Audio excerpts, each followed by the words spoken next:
கர்த்தருடைய பிள்ளைகளை, உங்களுடைய ஞான குறைவினால் ஒருவேளை உங்களுடைய காரியங்கள் இடிந்து போய் கிடக்கலாம்.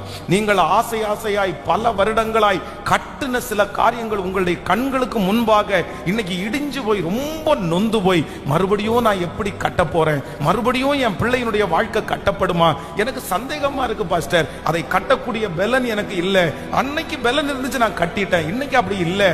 ஆனா ஆண்டவர் உங்களுடைய கரத்தை பிடிச்சு கர்த்தர் வாக்கு கொடுக்கிறார், இல்ல நான் மறுபடியும் அந்த காரியத்தை உன் மூலமாய் நான் கட்டுவேன். இது தீர்க்க தரிசனமான வார்த்தை. கர்த்தர் கட்ட போகிறார். உங்க பிள்ளையினுடைய வாழ்க்கையை கர்த்தர் உங்க மூலமாய் கட்ட போகிறார். கர்த்தர் சொல்லுகிறார், உன் பிள்ளையினுடைய வாழ்க்கையை நான் கட்டுவேன், நான் கட்டுவேன்.